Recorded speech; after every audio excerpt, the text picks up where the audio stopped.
Bom, eu acho que, é, primeiro de tudo, o estilo de guiada muda todo ano, né? Acho que todo ano você tem um estilo que funciona mais com carro, ou até você mudar de categoria, você tem que mudar o estilo de guiada. Mas eu sempre fui um cara que carregou muita velocidade, carrega muita velocidade para dentro da curva, né?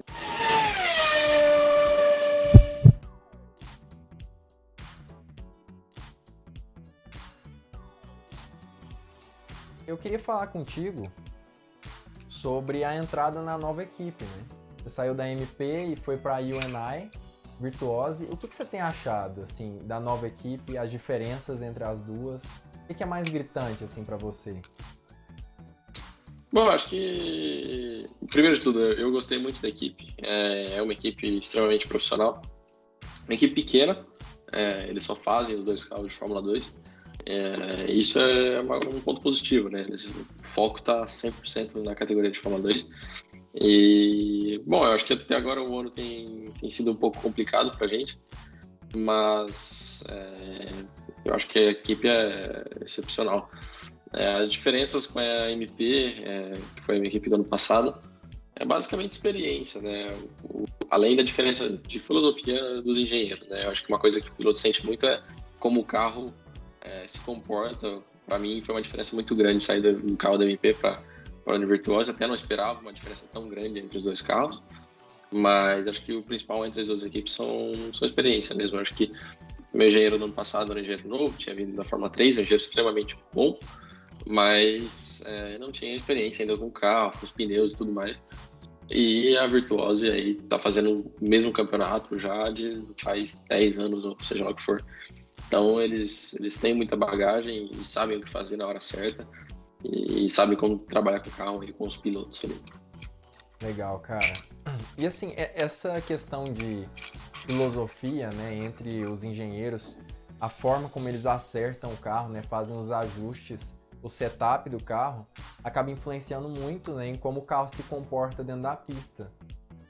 E isso é muito perceptível em qualquer categoria que você ande, né, no automobilismo, desde o kart até a Fórmula 1. A gente percebe essa diferença da filosofia dos engenheiros enquanto a gente pilota o carro, né?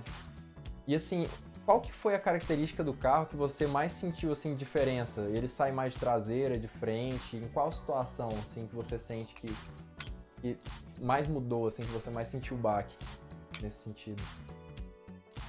Bom, eu acho que, lógico, algumas coisas eu não posso dizer, mas uma diferença que era bem gritante no começo da temporada, ainda é, né? Mas é uma coisa que eu venho acostumando durante o ano, é que o carro é muito mais reativo, né? Do que a gente fala reactive em inglês, né, da MP, porque a MP era um carro um pouco mais tranquilo de guiar, eu conseguia colocar ele onde eu queria, e o Virtuoso é um carro extremamente rápido, mas muito mais difícil de guiar, ele é muito mais arisco, então para se fazer uma volta boa é um pouco mais complicado nele, pelo menos para o meu estilo de guiada, né?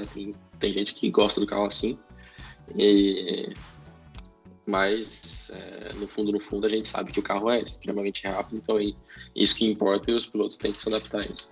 Legal. A questão do reativo seria mais ou menos sinônimo a arisco, né? Um carro mais arisco. Sim, exatamente. Ok. Para o público que talvez não entenda muito bem, acaba que no momento das frenagens, um carro que é um pouco menos arisco, o piloto tem mais facilidade de colocar ele onde ele quiser na curva, né? Sem que o carro saia de traseira. Geralmente é de traseira, né? Quando o carro é arisco.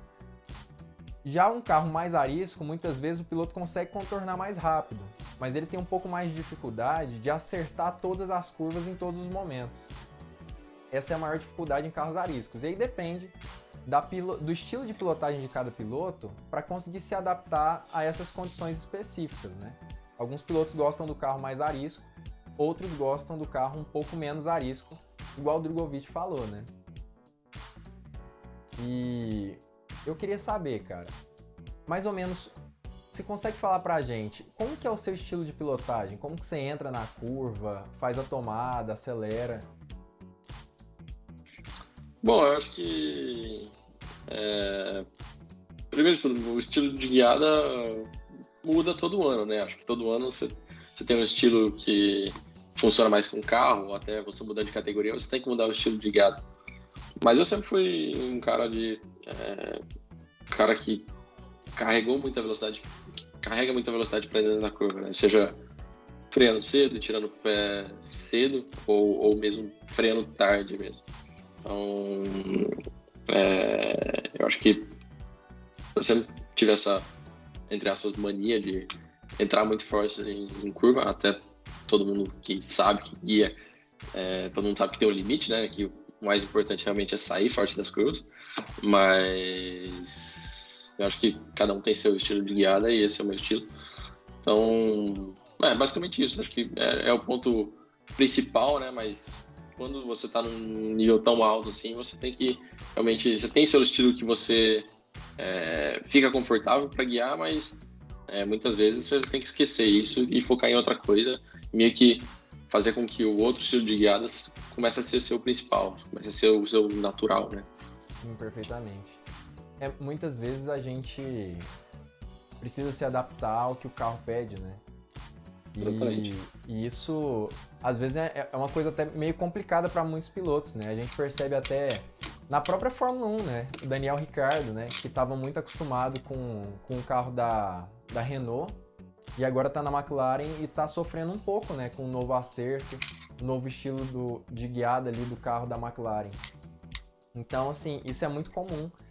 E é claro que a gente, como piloto, sempre conversa, né, com o engenheiro, com os mecânicos, né, para tentar se adequar a um carro com uma guiada mais parecida com o que a gente mais gosta, né? Mas muitas vezes isso não é possível em 100% do tempo.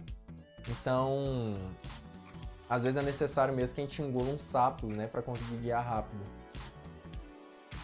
Sim, exatamente. Esse exemplo aí que você fez do Ricciardo esse ano tá bem óbvio, né? Ninguém tem dúvidas que o Ricciardo é um piloto extremamente rápido, era praticamente tão rápido quanto o Verstappen, foi mais rápido que o Hülkenberg e daí chegou na McLaren e começa a tomar tudo que ele tá tomando do Norris.